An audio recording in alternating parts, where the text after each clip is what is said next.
संबंध विच्छेद का ऐलान है अल्लाह और उसके रसूल की ओर से उन मुशरिकों यानी बहुदेववादियों को जिनसे तुमने समझौते किए थे। तुम लोग देश में 4 महीने और चल फिर लो और जान रखो कि तुम अल्लाह को विवश करने वाले नहीं हो, और ये कि अल्लाह सत्य के इनकार करने वालों को अपमानित करने वाला है। सार्वजनिक सूचना है अल्लाह और उसके रसूल की ओर से बड़े हज के दिन सब लोगों के लिए कि अल्लाह मुशरिकों के प्रति जिम्मेदारी से बरी है और उसका रसूल भी। अब अगर तुम तौबा कर लो तो तुम्हारे ही लिए अच्छा है, और जो मुंह फेरते हो तो खूब समझ लो कि तुम अल्लाह को विवश करने वाले नहीं हो। और ए नबी, इनकार करने वालों को कठोर अजाब की खुशखबरी सुना दो। आए उन शिर्क करने वालों के जिनसे तुमने संधि की, फिर उन्होंने अपने प्रण को पूरा करने में तुम्हारे साथ कोई कमी नहीं की और न तुम्हारे विरुद्ध किसी की मदद की। तो ऐसे लोगों के साथ तुम भी संधि अवधि तक वफा करो, क्योंकि अल्लाह डर रखने वालों को ही पसंद करता है। अतः जब हराम यानी वर्जित महीने बीत जाएं, तो मुशरिकों यानी बहुदेववादियों को कत्ल करो जहां पाओ, और उन्हें पकड़ो और घेरो और हर घात में उनकी खबर लेने के लिए बैठो। फिर अगर वे तौबा कर लें और नमाज कायम करें और ज़कात दें तो उन्हें छोड़ दो। अल्लाह क्षमाशील और दयावान है। और अगर मुशरिकों यानी बहुदेववादियों में से कोई व्यक्ति शरण मांगकर तुम्हारे पास आना चाहे ताकि अल्लाह की वाणी सुने, तो उसे शरण दे दो, यहां तक कि वो अल्लाह की वाणी सुन ले। फिर उसे उसके सुरक्षित स्थान तक पहुंचा दो। ये इसलिए करना चाहिए कि ये लोग ज्ञान नहीं रखते। इन मुशरिकों यानी बहुदेववादियों के लिए अल्लाह और उसके रसूल के नजदीक कोई संधि आखिर कैसे हो सकती है, सिवाय उन लोगों के जिनसे तुमने प्रतिष्ठित मस्जिद के पास समझौता किया था। तो जब तक वे तुम्हारे साथ सीधे रहें, तुम भी उनके साथ सीधे रहो, क्योंकि अल्लाह डर रखने वालों को पसंद करता है। मगर उनके सिवा दूसरे मुशरिकों यानी बहुदेववादियों के साथ कोई समझौता कैसे हो सकता है, जबकि उनका हाल ये है कि तुम पर काबू पा जाएं, तो न तुम्हारे मामले में किसी नाते रिश्ते की परवाह करें, न किसी समझौते की जिम्मेदारी की। वे अपनी जबानों से तुमको राजी करने की कोशिश करते हैं, मगर दिल उनके इनकार करते हैं और उनमें से ज्यादातर अवज्ञाकारी हैं। उन्होंने अल्लाह की आयतों के बदले थोड़ा सा मूल्य स्वीकार कर लिया, फिर अल्लाह के मार्ग में रोक बनकर खड़े हो गए। बहुत बुरी करतूत थी जो ये करते रहे। किसी ईमान वाले यानी मोमिन के मामले में न ये नाते रिश्ते की परवाह करते हैं और न किसी समझौते की जिम्मेदारी की, और ज्यादती हमेशा इन्हीं की ओर से हुई है। अगर ये तौबा कर लें और नमाज कायम करें और ज़कात दें तो तुम्हारे धर्म संबंधी भाई हैं, और जानने वालों के लिए हम अपने आदेश स्पष्ट किए देते हैं। और अगर प्रतिज्ञा करने के बाद ये फिर अपनी कस्मों को तोड़ डालें और तुम्हारे धर्म पर हमले करने शुरू कर दें, तो कुफ्र यानी अधर्म के ध्वजावाहकों से युद्ध करो, क्योंकि उनकी कस्मों का कोई भरोसा नहीं। शायद कि फिर तलवार ही के जोर से वे बाज आएंगे। तुम न लड़ोगे ऐसे लोगों से जो अपनी प्रतिज्ञा भंग करते रहे हैं और जिन्होंने रसूल को देश से निकाल देने का निश्चय किया था, और ज्यादती का आरंभ करने वाले वही थे। क्या तुम उनसे डरते हो? अगर तुम ईमान वाले हो तो अल्लाह इसका ज्यादा हकदार है कि उससे डरो, लड़ो। अल्लाह तुम्हारे हाथों से उनको सजा दिलवाएगा और उन्हें अपमानित करेगा, और उनके मुकाबले में तुम्हारी मदद करेगा, और बहुत से ईमान वालों के दिल ठंडे करेगा और उनके दिलों की जलन मिटा देगा, और जिसे चाहेगा तौबा का सौभाग्य भी प्रदान करेगा। अल्लाह सब कुछ जानने वाला और सर्वज्ञ है। तुम लोगों ने ये समझ रखा है कि यूं ही छोड़ दिए जाओगे, हालांकि अभी अल्लाह ने ये तो देखा ही नहीं कि तुम में से कौन वे लोग हैं जिन्होंने उसकी राह में जान तोड़ संघर्ष किया और अल्लाह और रसूल और ईमान वालों के सिवा किसी को जिगरी दोस्त न बनाया। जो कुछ तुम करते हो अल्लाह उसे खूब जानता है। मुशरिकों यानी बहुदेववादियों का ये काम नहीं है कि वे अल्लाह की मस्जिदों के मुजाविर और उसके सेवक बने, जबकि अपने विरुद्ध वे खुद कुफ्र यानी अधर्म की गवाही दे रहे हैं। उनका तो सारा किया धरा अकारथ गया और जहन्नम में उन्हें हमेशा रहना है। अल्लाह की मस्जिदों के आबाद करने वाले मुजाविर और सेवक तो वही लोग हो सकते हैं जो अल्लाह और अंतिम दिन को माने और नमाज कायम करें, ज़कात दें और अल्लाह के सिवा किसी से न डरें। उन्हीं से ये उम्मीद है कि सीधी राह चलेंगे। क्या तुम लोगों ने हाजियों को पानी पिलाने और प्रतिष्ठित मस्जिद काबा की मुजाविरी करने को उस व्यक्ति के काम के बराबर ठहरा लिया है जो ईमान लाया अल्लाह पर और अंतिम दिन पर जिसने संघर्ष किया अल्लाह के मार्ग में? अल्लाह की नजर में तो ये दोनों बराबर नहीं हैं और अल्लाह जालिमों को राह पर नहीं लगाया करता। अल्लाह के यहां तो उन्हीं लोगों का पद बड़ा है जो ईमान लाए और जिन्होंने उसके मार्ग में घर बार छोड़े और जान और माल से संघर्ष किया, वही सफल हैं। उनका रब उन्हें अपनी दयालुता और प्रसन्नता और ऐसी जन्नतों की खुशखबरी देता है जहां उनके लिए स्थायी आनंद की सामग्री है। उनमें वे हमेशा रहेंगे। यकीनन अल्लाह के पास सेवाओं का बदला देने को बहुत कुछ है। ऐ लोगों जो ईमान लाए हो, अपने बापों और भाइयों को भी अपना साथी न बनाओ अगर वे ईमान के मुकाबले में कुफ्र यानी अधर्म को प्राथमिकता दें। तुम में से जो उनको साथी बनाएंगे वही जालिम होंगे। ऐ नबी कह दो कि अगर तुम्हारे बाप और तुम्हारे बेटे और तुम्हारे भाई और तुम्हारी पत्नियां और तुम्हारे नाते रिश्ते वाले और तुम्हारे वे माल जो तुमने कमाए हैं और तुम्हारे वे कारोबार जिनके मंदा बढ़ जाने का तुमको डर है और तुम्हारे वे घर जो तुम्हें पसंद हैं, तुमको अल्लाह और उसके रसूल और उसकी राह में जिहाद यानी संघर्ष करने से ज्यादा प्रिय हैं, तो इंतजार करो यहां तक कि अल्लाह अपना फैसला तुम्हारे सामने ले आए और अल्लाह अवज्ञाकारियों को मार्ग नहीं दिखाया करता। अल्लाह इससे पहले बहुत से अवसरों पर तुम्हारी मदद कर चुका है। अभी हुनैन की लड़ाई के दिन उसकी मदद की हालत तुम देख चुके हो। उस दिन तुम्हें ज्यादा संख्या का गर्व था, मगर वो तुम्हारे कुछ काम न आई और जमीन अपनी विशालता के बावजूद तुम पर तंग हो गई और तुम पीठ फेर कर भाग निकले। अल्लाह ने अपनी सकीनत यानी प्रशांति अपने रसूल पर और ईमान वालों पर उतारी और वे सेनाएं उतारी जो तुमको दिखाई न देती थीं और सत्य का इनकार करने वालों को सजा दी कि यही बदला है उन लोगों के लिए जो सत्य का इनकार करें। फिर तुम ये भी देख चुके हो कि इस तरह सजा देने के बाद अल्लाह जिसको चाहता है तौबा का सौभाग्य भी प्रदान करता है। अल्लाह माफ करने वाला और दया करने वाला है। ऐ लोगों जो ईमान लाए हो, मुशरिक यानी बहुदेववादी नापाक हैं, अतः इस वर्ष के बाद ये प्रतिष्ठित मस्जिद यानी काबा के पास न भटकने पाएं। और अगर तुम्हें तंग दस्ती का डर हो तो दूर नहीं कि अल्लाह चाहे तो तुम्हें अपने अनुग्रह से धनी कर दे। अल्लाह सर्वज्ञ और तत्वदर्शी है। युद्ध करो किताब वालों में से उन लोगों के विरुद्ध जो अल्लाह और अंतिम दिन पर ईमान नहीं लाते और जो कुछ अल्लाह और उसके रसूल ने हराम ठहराया है उसे हराम नहीं करते और सत्य धर्म को अपना धर्म नहीं बनाते। उनसे लड़ो यहां तक कि वे अपने हाथ से जिजिया यानी रक्षा कर दें और छोटे बन के रहें। यहूदी कहते हैं कि उज़ैर अल्लाह का बेटा है और ईसाई कहते हैं कि मसीह अल्लाह का बेटा है। ये असत्य बातें हैं जो वे अपनी जबानों से निकालते हैं। उन लोगों की देखा देखी जो इनसे पहले कुफ्र यानी अधर्म में ग्रस्त हुए थे।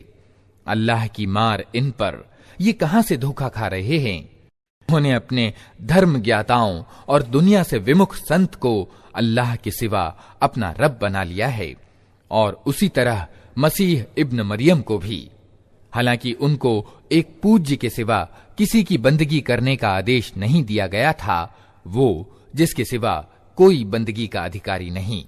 पाक है वो उन शिर्क यानी बहुदेववाद संबंधी बातों से जो ये लोग करते हैं। ये लोग चाहते हैं कि अल्लाह की रोशनी को अपनी फूंकों से बुझा दें, मगर अल्लाह अपनी रोशनी पूर्ण किए बिना मानने वाला नहीं है, चाहे अधर्मियों को ये कितना ही अप्रिय हो। वो अल्लाह ही है जिसने अपने रसूल को मार्गदर्शन और सत्य धर्म के साथ भेजा है ताकि उसे दीन की पूरी जिन्स यानी पूरे आकार प्रकार पर प्रभावी कर दे, चाहे मुशरिकों यानी बहुदेववादियों को ये कितना ही अप्रिय हो। लोगों जो ईमान लाए हो, इन किताब वालों के ज्यादातर धर्म ज्ञाता यानी उल्मा और दुनिया से विमुख संतों का हाल ये है कि वे लोगों के माल गलत तरीकों से खाते हैं और उन्हें अल्लाह के मार्ग से रोकते हैं। दर्दनाक सजा की खुशखबरी दो उनको जो सोने और चांदी जमा करके रखते हैं और उन्हें अल्लाह के रास्ते में खर्च नहीं करते। एक दिन आएगा कि इसी सोने चांदी पर जहन्नम की आग दहकाई जाएगी और फिर इसी से उनके ललाटों और पहलुओं और पीठों को दागा जाएगा। यह है वो खजाना जो तुमने अपने लिए जमा किया था, लो अब अपनी समेटी हुई दौलत का मजा चखो। वास्तविकता यह है कि महीनों की संख्या जब से अल्लाह ने आसमान और जमीन की रचना की है, अल्लाह के लेखे में 12 ही है और उनमें से 4 महीने आदर के यानी हराम हैं। यही ठीक नियम है, अतः इन 4 महीनों में अपने ऊपर जुल्म न करो और मुशरिकों यानी बहुदेववादियों से सब मिलकर लड़ो जिस तरह वे सब मिलकर तुमसे लड़ते हैं, और जान लो कि अल्लाह डर रखने वालों ही के साथ है। महीनों का हटाना तो कुफ्र यानी अधर्म में एक और अधर्म युक्त कर्म है जिससे ये अधर्मी लोग गुमराही में ग्रस्त किए जाते हैं। किसी वर्ष एक महीने को हलाल कर लेते हैं और किसी वर्ष उसको हराम कर देते हैं ताकि अल्लाह के हराम किए हुए महीनों की संख्या भी पूरी कर दें और अल्लाह का हराम ठहराया हुआ हलाल भी कर लें। उनके बुरे कर्म उनके लिए खुशनुमा बना दिए गए हैं और अल्लाह सत्य के इनकार करने वालों को राह पर नहीं लगाया करता। लोगों जो ईमान लाए हो, तुम्हें क्या हो गया कि जब तुमसे अल्लाह की राह में निकलने के लिए कहा गया तो तुम जमीन से चिमट कर रह गए? क्या तुमने आखिरत के मुकाबले में दुनिया की जिंदगी को पसंद कर लिया? ऐसा है तो तुम्हें मालूम हो कि दुनिया की जिंदगी की ये सब सामग्री परलोक यानी आखिरत में बहुत थोड़ी निकलेगी। न उठोगे तो अल्लाह तुम्हें दर्दनाक सजा देगा और तुम्हारी जगह किसी और गिरोह को उठाएगा और तुम अल्लाह का कुछ भी ना बिगाड़ सकोगे। उसे हर चीज की सामर्थ्य प्राप्त है। तुमने अगर नबी की मदद न की तो कुछ परवाह नहीं, अल्लाह उसकी मदद उस समय कर चुका है जब अधर्मियों ने उसे निकाल दिया था, जब वो सिर्फ 2 में का दूसरा था, जब वे दोनों गुफा में थे, जब वो अपने साथी से कह रहा था कि गम न कर, अल्लाह हमारे साथ है। उस समय अल्लाह ने उस पर अपनी ओर से हृदय शांति उतारी और उसकी मदद ऐसी सेनाओं से की जो तुम्हें दिखाई न देती थीं, और अधर्मियों का बोल नीचा कर दिया। और अल्लाह का बोल तो ऊंचा ही है। अल्लाह प्रभुत्वशाली और गहरी सूझबूझ वाला है। लो चाहे हल्के हो या बोझल, और संघर्ष यानी जिहाद करो अल्लाह के मार्ग में अपने मालों और अपनी जानों के साथ। ये तुम्हारे लिए उत्तम है अगर तुम जानो। ऐ नबी, अगर लाभ सरलता से प्राप्त होने वाला होता और सफर हल्का होता तो वे जरूर तुम्हारे पीछे चलने को तैयार हो जाते, मगर उन पर तो ये रास्ता बहुत कठिन हो गया। अब वे अल्लाह की कसम खा खाकर कहेंगे कि अगर हम चल सकते तो यकीनन तुम्हारे साथ चलते। वे अपने आप को तबाही में डाल रहे हैं। अल्लाह खूब जानता है कि वे झूठे हैं। अल्लाह तुम्हें माफ करे, तुमने क्यों उन्हें छूट दे दी? तुम्हें चाहिए था कि खुद छूट न देते, ताकि तुम पर खुल जाता कि कौन लोग सच्चे हैं और झूठों को भी तुम जान लेते। जो लोग अल्लाह और अंतिम दिन पर ईमान रखते हैं वे तो कभी तुमसे ये मांग न करेंगे कि उन्हें अपनी जान और माल के साथ संघर्ष यानी जिहाद करने से माफ रखा जाए। अल्लाह धर्मपरायण लोगों को खूब जानता है। ऐसी मांगे तो सिर्फ वही लोग करते हैं जो अल्लाह और अंतिम दिन पर ईमान नहीं रखते, जिनके दिलों में शक है और वे अपने शक ही में दुविधाग्रस्त हो रहे हैं। वास्तव में उनका इरादा निकलने का होता तो वे इसके लिए कुछ तैयारी करते, लेकिन अल्लाह को उनका उठना पसंद ही न था, इसलिए उसने उन्हें सुस्त कर दिया और कह दिया कि बैठ रहो बैठने वालों के साथ। अगर वे तुम्हारे साथ निकलते तो तुम्हारे अंदर खराबी के सिवा किसी चीज की अभिवृद्धि ना करते।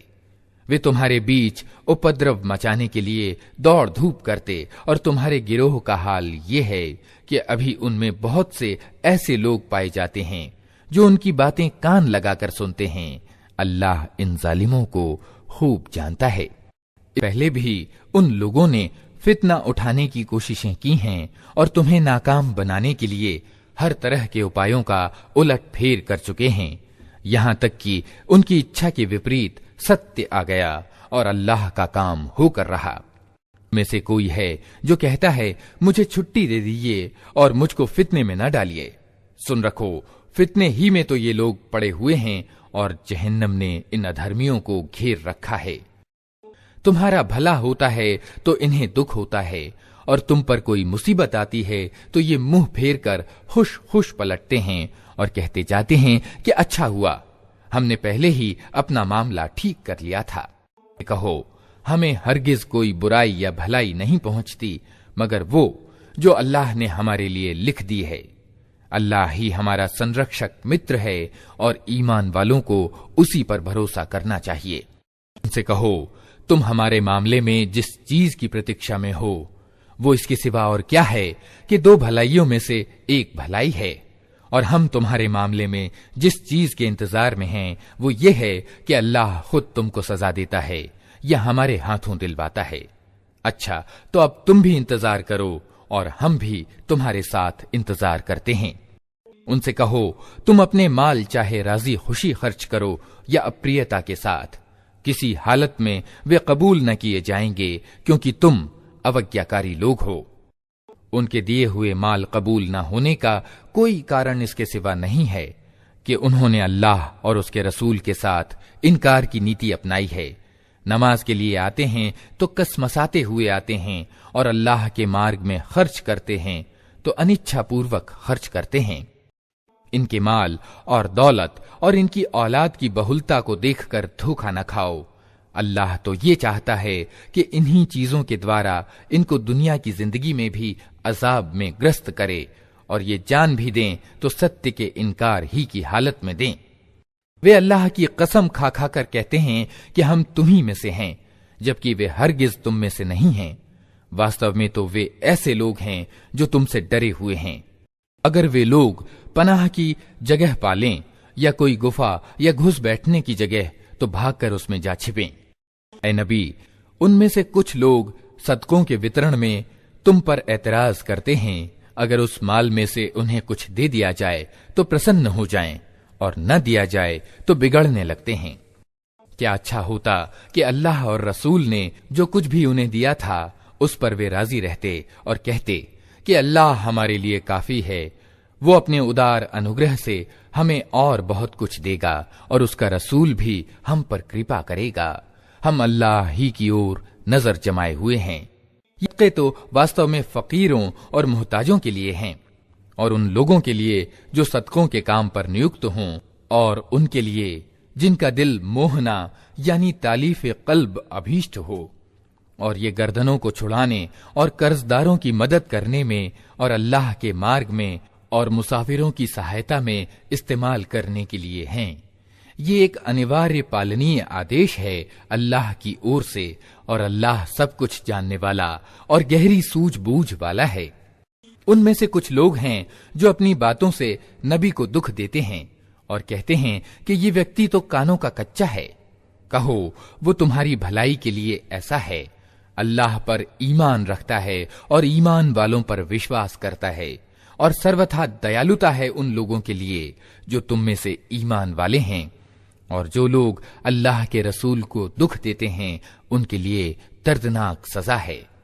ये लोग तुम्हारे सामने कस्में खाते हैं ताकि तुम्हें राजी करें, हालांकि अगर ये ईमान वाले हैं तो अल्लाह और रसूल इसके ज्यादा हकदार हैं कि ये उनको राजी करने की चिंता करें। इन्हें मालूम नहीं है कि जो अल्लाह और उसके रसूल का मुकाबला करता है उसके लिए दोज़ख की आग है जिसमें वो हमेशा रहेगा। ये बहुत बड़ी रुसवाई है। ये मिथ्याचारी यानी मुनाफिक डर रहे हैं कि कहीं मुसलमानों पर कोई ऐसी सूरा अवतरित ना हो जाए जो उनके दिलों के भेद खोल कर रख दे। ए नबी, उनसे कहो और हंसी उड़ाओ, अल्लाह उस चीज को खोल देने वाला है जिसके खुल जाने से तुम डरते हो।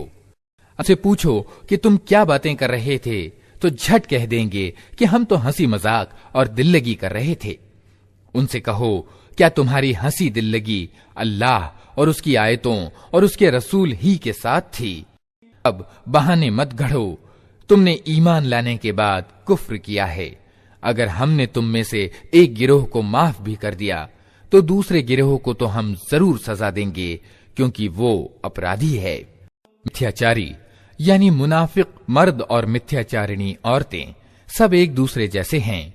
बुराई का आदेश देते हैं और भलाई से रोकते हैं, और अपने हाथ भलाई से रोके रखते हैं। ये अल्लाह को भूल गए तो अल्लाह ने भी इन्हें भुला दिया। यकीनन ये मिथ्याचारी ही अवज्ञाकारी हैं।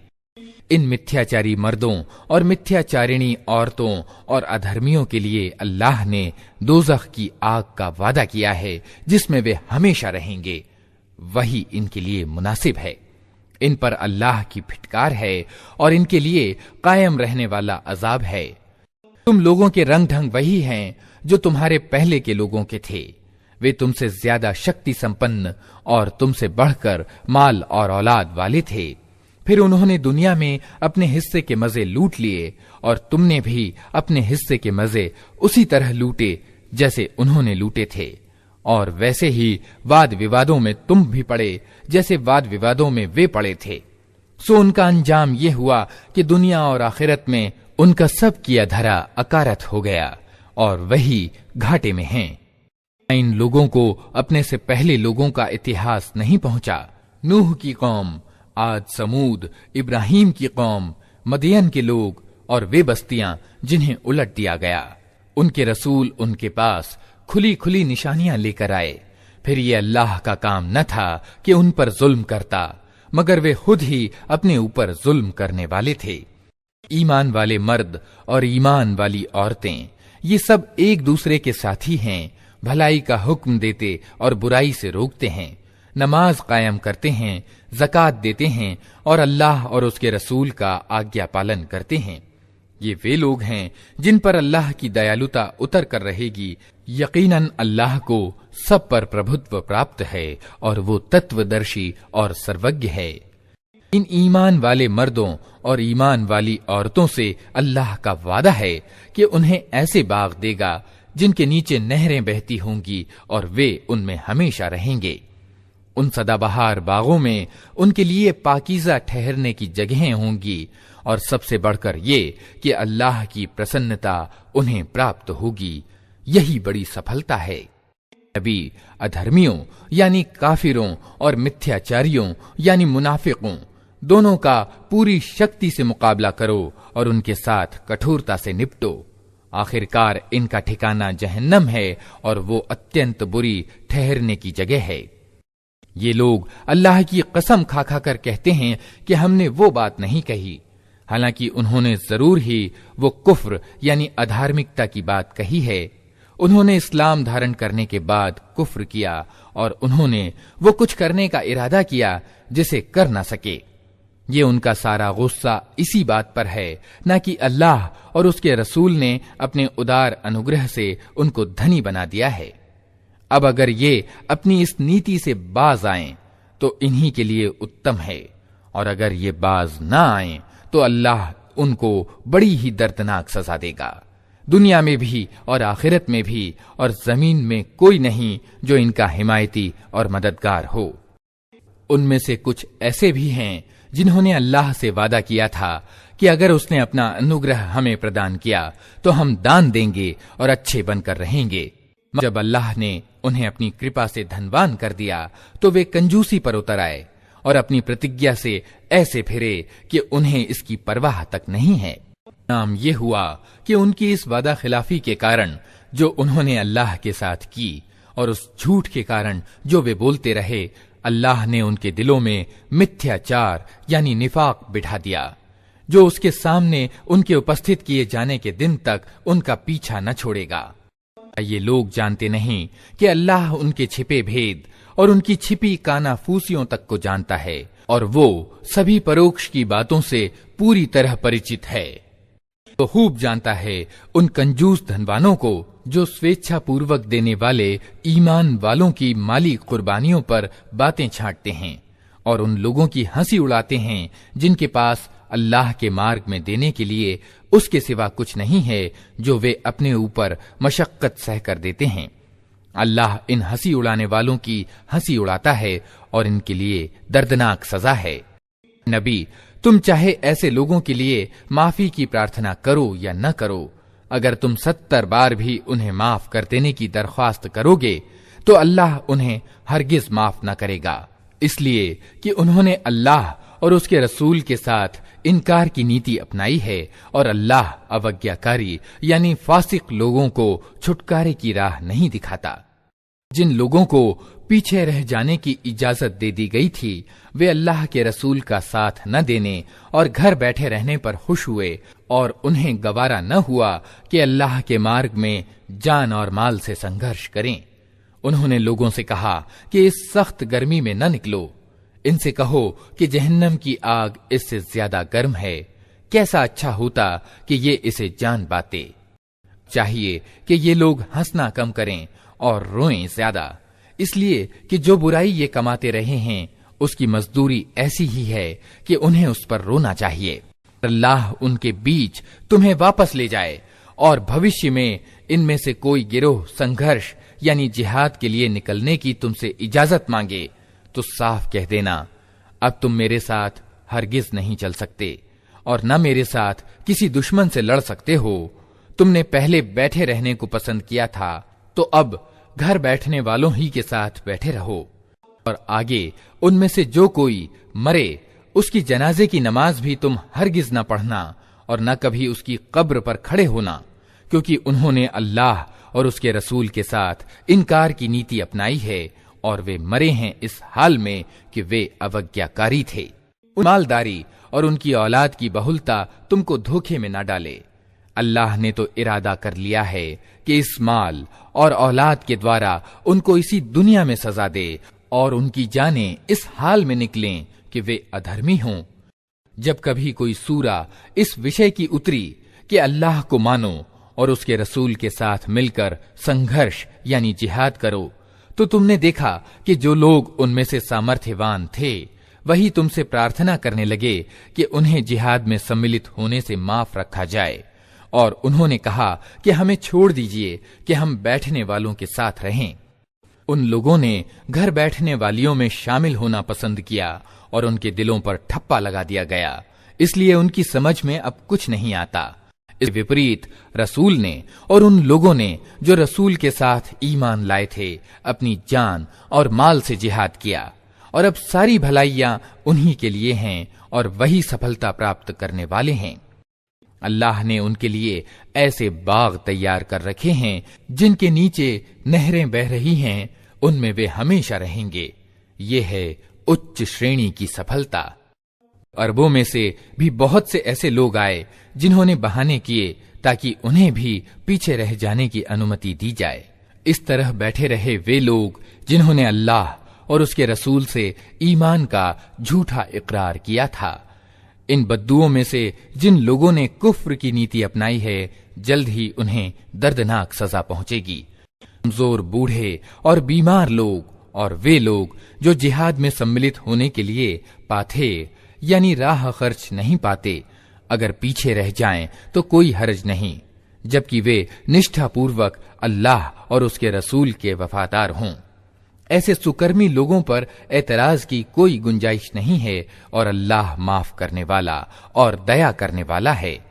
इसी तरह उन लोगों पर भी कोई एतराज का अवसर नहीं है जिन्होंने खुद आकर तुमसे दरखास्त की कि हमारे लिए सवारियां जुटाई जाएं, और जब तुमने कहा कि मैं तुम्हारे लिए सवारियों का प्रबंध नहीं कर सकता, तो वे विवशता के साथ वापस गए और हाल ये था कि उनकी आंखों से आंसू बह रहे थे और उन्हें इस बात का बड़ा गम था कि उन्हें अपने खर्च पर जिहाद में सम्मिलित होने की सामर्थ्य प्राप्त न थी। बत्ता एतराज उन लोगों पर है जो मालदार हैं और फिर भी तुमसे दरखास्त करते हैं कि उन्हें जिहाद में सम्मिलित होने से माफ रखा जाए। उन्होंने घर बैठने वालियों में सम्मिलित होना पसंद किया और अल्लाह ने उनके दिलों पर ठप्पा लगा दिया। इसलिए अब ये कुछ नहीं जानते कि अल्लाह के यहाँ इनकी इस नीति का क्या परिणाम निकलने वाला है। जब तुम पलटकर इनके पास पहुंचोगे तो ये तरह तरह के बहाने पेश करेंगे, मगर तुम साफ कह देना कि बहाने ना करो, हम तुम्हारी किसी बात का विश्वास न करेंगे। अल्लाह ने हमको तुम्हारे हालात बता दिए हैं। अब अल्लाह और उनका रसूल तुम्हारे चलन को देखेगा, फिर तुम उसकी ओर पलटाए जाओगे जो खुले और छिपे सबका जानने वाला है, और वो तुम्हें बता देगा कि तुम क्या कुछ करते रहे हो। तुम्हारी वापसी पर ये तुम्हारे सामने कस्में खाएंगे ताकि तुम उन्हें छोड़ दो, तो बेशक तुम उन्हें जाने ही दो, क्योंकि ये गंदगी हैं और इनका वास्तविक ठिकाना जहन्नम है जो इनकी कमाई के बदले में इन्हें प्राप्त होगा। ये तुम्हारे सामने कस्में खाएंगे ताकि तुम इनसे राजी हो जाओ। हालांकि अगर तुम इनसे राजी हो भी गए तो अल्लाह हरगिज ऐसे अवज्ञाकारी यानी फासिक लोगों से राजी न होगा। ये अरब बद्दू इनकार और मिथ्याचार में ज्यादा सख्त हैं और इनके मामले में इस बात की संभावनाएं ज्यादा हैं कि उस धर्म की मर्यादाओं से बेखबर रहें जो अल्लाह ने अपने रसूल पर उतारा है। अल्लाह सब कुछ जानता है और तत्वदर्शी और सर्वज्ञ है। इन बद्दुओं में ऐसे ऐसे लोग पाए जाते हैं जो अल्लाह के मार्ग में कुछ खर्च करते हैं तो उसे अपने ऊपर जबरदस्ती का तावान समझते हैं और तुम्हारे हक में समय के चक्करों का इंतजार कर रहे हैं कि तुम किसी चक्कर में फंसो तो वे अपनी गर्दन से इस शासन व्यवस्था के आज्ञा पालन का पट्टा उतार फेंकें जिसमें तुमने उन्हें कस दिया है। हालांकि बुराई के चक्कर ने खुद उनको अपनी लपेट में ले रखा है और अल्लाह सब कुछ सुनता और जानता है। और इन्हीं बद्दुओं में कुछ लोग ऐसे भी हैं जो अल्लाह और अंतिम दिन पर ईमान रखते हैं और जो कुछ खर्च करते हैं उसे अल्लाह के यहाँ निकटता का और रसूल की तरफ से रहमत की दुआएं लेने का साधन बनाते हैं। हाँ, वो जरूर उनके लिए निकटता का साधन है और अल्लाह जरूर उनको अपनी दयालुता में प्रवेश करेगा। यकीनन अल्लाह माफ करने वाला और दया करने वाला है। घर बार छोड़ने वाले मुहाजिर और उनके सहायक अंसार जो सबसे पहले ईमान के बुलावे को स्वीकार करने में अग्रसर रहे और वे भी जो बाद में सत्य निष्ठा के साथ उनके पीछे आए, अल्लाह उनसे राजी हुआ और वे अल्लाह से राजी हुए। अल्लाह ने उनके लिए ऐसे बाग तैयार कर रखे हैं जिनके नीचे नहरें बहती होंगी और वे उनमें हमेशा रहेंगे। यही उच्च श्रेणी की सफलता है। तुम्हारे आसपास जो बद्दू रहते हैं उनमें बहुत से मिथ्याचारी यानी मुनाफिक हैं और इसी तरह खुद मदीना के निवासियों में भी मिथ्याचारी मौजूद हैं जो मिथ्याचार में माहिर हो गए हैं। तुम उन्हें नहीं जानते, हम उनको जानते हैं। करीब है वो समय जब हम उनको दोहरी सजा देंगे, फिर वे ज्यादा बड़ी सजा के लिए वापस लाए जाएंगे। कुछ और लोग हैं जिन्होंने अपने कसूर मान लिए हैं। उनका कर्म मिला जुला है, कुछ भला है और कुछ बुरा। बहुत संभव है कि अल्लाह उनसे दया का व्यवहार करे, क्योंकि वो माफ करने वाला और दया करने वाला है। अभी तुम उनके मालों में से सदका लेकर उन्हें पाक करो और नेकी की राह में उन्हें बढ़ाओ और उनके हक में रहमत की दुआ करो, क्योंकि तुम्हारी दुआ उनके लिए शांति और सुकून का कारण होगी। अल्लाह सब कुछ सुनता और जानता है। क्या इन लोगों को मालूम नहीं है कि वो अल्लाह ही है जो अपने बंदों की तौबा कबूल करता है और उनके सदकों यानी दान को स्वीकृति प्रदान करता है, और ये कि अल्लाह बड़ा माफ करने वाला और दया करने वाला है। अभी इन लोगों से कह दो कि तुम कर्म करो, अल्लाह और उसका रसूल और ईमान लाने वाले सब देखेंगे कि तुम्हारी नीति अब क्या रहती है। फिर तुम उसकी ओर पलटाए जाओगे जो खुले और छिपे सबको जानता है, और वो तुम्हें बता देगा कि तुम क्या करते रहे हो। कुछ दूसरे लोग हैं जिनका मामला अभी अल्लाह के हुक्म पर ठहरा हुआ है, चाहे उन्हें सजा दे और चाहे नए सिरे से उन पर मेहरबान हो जाए। अल्लाह सब कुछ जानता है। और तत्वदर्शी एवं सर्वज्ञ है। कुछ और लोग हैं जिन्होंने एक मस्जिद बनाई इस उद्देश्य के लिए कि सत्य संदेश को हानि पहुंचाएं और अल्लाह की बंदगी करने की बजाय इनकार करें और ईमान वालों में फूट डालें और इस दिखावे की इबादतगाह को उस व्यक्ति के लिए घात स्थल बनाएं जो इससे पहले अल्लाह और उसके रसूल के विरुद्ध लड़ चुका है। वे जरूर कस्में खा खाकर कहेंगे कि हमारा इरादा तो भलाई के सिवा किसी दूसरी चीज का न था, मगर अल्लाह गवाह है कि वे बिल्कुल झूठे हैं। हरगिज उस मकान में खड़े न होना जो मस्जिद पहले दिन से तकवा पर कायम की गई थी, वही इसके लिए ज्यादा मुनासिब है कि तुम उसमें इबादत के लिए खड़े हो। उसमें ऐसे लोग हैं जो पाक रहना पसंद करते हैं और अल्लाह को पाकीज़गी अपनाने वाले ही पसंद हैं। फिर तुम्हारा क्या ख्याल है कि अच्छा इंसान वो है जिसने अपनी इमारत की बुनियाद अल्लाह के डर और उसकी प्रसन्नता की चाहत पर रखी हो, या वो जिसने अपनी इमारत एक घाटी के खोखले अस्थिर कगार पर उठाई और वो उसे लेकर सीधे जहन्नम की आग में जा गिरी। ऐसे जालिम लोगों को अल्लाह कभी सीधा मार्ग नहीं दिखाता। ये इमारत जो इन्होंने बनाई है हमेशा इनके दिलों में अविश्वास की जड़ बनी रहेगी, जिसके निकलने का अब कोई उपाय नहीं सिवाय इसके कि इनके दिल ही टुकड़े टुकड़े हो जाएं। अल्लाह बड़ा ही जानने वाला और तत्वदर्शी है। वास्तविकता ये है कि अल्लाह ने ईमान वालों से उनकी जान और उनके माल जन्नत यानी स्वर्ग के बदले खरीद लिए हैं। वे अल्लाह के मार्ग में लड़ते और मारते और मरते हैं। उनसे जन्नत का वादा अल्लाह के जिम्मे एक पक्का वादा है, तौरात और इंजील और कुरान में। और कौन है जो अल्लाह से बढ़कर अपने वादे को पूरा करने वाला हो? अतः खुशियां मनाओ अपने उस सौदे पर जो तुमने अल्लाह से चुका लिया है। यही सबसे बड़ी सफलता है। अल्लाह की ओर बार बार पलटने वाले, उसकी बंदगी करने वाले, उसकी तारीफ के गुण गाने वाले, उसके लिए जमीन में चक्कर लगाने वाले और उसके आगे झुकने और सजदे करने वाले, भलाई का आदेश देने वाले, बुराई से रोकने वाले और अल्लाह की सीमाओं की रक्षा करने वाले इस शान के होते हैं वे ईमान वाले जो अल्लाह से सौदे का ये मामला तय करते हैं। और ए नबी, इन ईमान वालों को खुशखबरी दे दो। और उन लोगों को जो ईमान लाए हैं शोभा नहीं देता कि मुशरिकों के लिए माफी की दुआ करें, चाहे वे उनके नातेदार ही क्यों न हों, जबकि उन पर यह बात खुल चुकी है कि वे जहन्नम के योग्य हैं। इब्राहीम ने अपने बाप के लिए जो माफी की दुआ की थी वो तो उस वादे की वजह से थी जो उसने अपने बाप से किया था, मगर जब उस पर यह बात खुल गई कि उसका बाप अल्लाह का दुश्मन है तो वो उससे बेजार हो गया। सत्य ये है कि इब्राहीम बड़ा कोमल हृदय वाला और अल्लाह से डरने वाला और सहनशील व्यक्ति था। अल्लाह का ये तरीका नहीं है कि लोगों को मार्ग पर लाने के बाद फिर गुमराही में डाल दे जब तक कि उन्हें साफ साफ बता न दे कि उन्हें किन चीजों से बचना चाहिए। वास्तव में अल्लाह को हर चीज का ज्ञान है। ये भी सत्य है कि अल्लाह ही के अधिकार में जमीन और आसमानों का राज्य है। उसी के अधिकार में जिंदगी और मौत है और तुम्हारा कोई समर्थक और मददगार ऐसा नहीं है जो तुम्हें उससे बचा सके। अल्लाह ने माफ कर दिया नबी को और उन घर बार छोड़ने वाले मुजाहिरों और उनकी मदद करने वाले अंसार को जिन्होंने बड़ी तंगी के समय में नबी का साथ दिया।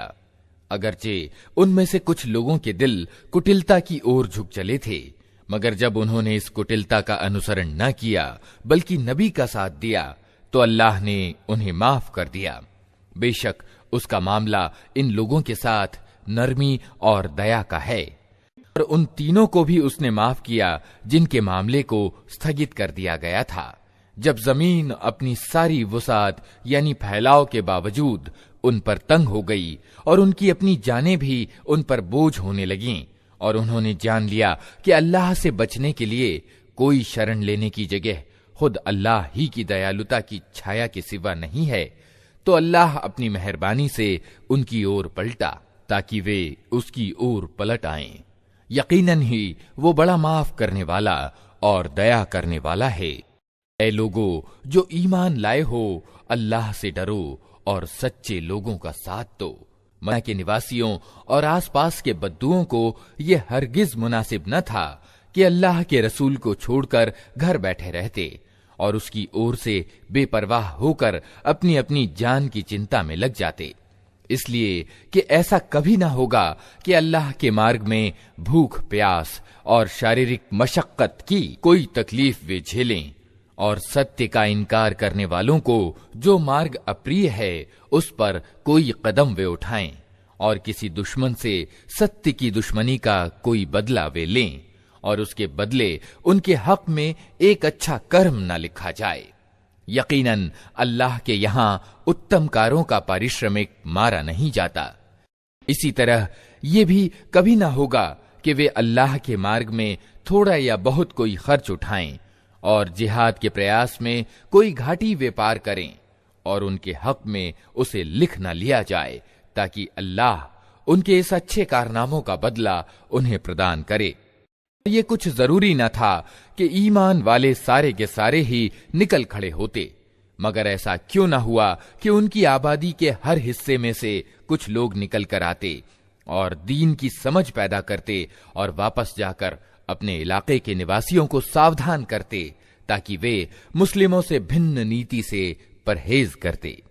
ऐ लोगों जो ईमान लाए हो, युद्ध करो उन सत्य का इनकार करने वालों से जो तुम्हारे पास हैं, और चाहिए कि वे तुम्हारे अंदर सख्ती पाएं, और जान लो कि अल्लाह डर रखने वालों के साथ है।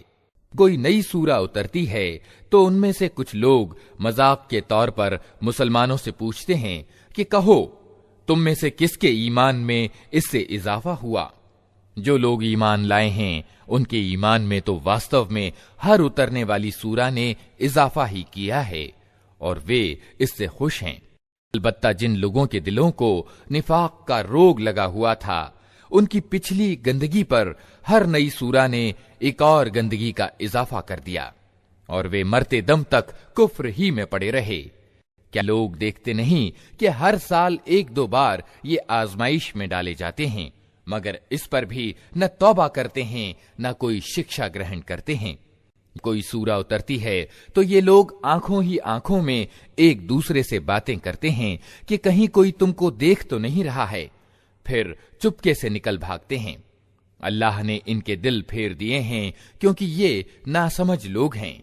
वो तुम लोगों के पास एक रसूल आया है जो खुद तुम ही में से है, तुम्हारा नुकसान में पड़ना उसके लिए असह्य है, तुम्हारी कामयाबी की वो लालसा रखता है। ईमान वालों के लिए वो बड़ा ही मेहरबान और रहम दिल है। अब अगर ये लोग तुमसे मुंह फेरते हैं तो ए नबी इनसे कह दो कि मेरे लिए अल्लाह बस करता है, कोई पूज्य नहीं मगर वो, उसी पर मैंने भरोसा किया और वो मालिक है महान राज सिंहासन का।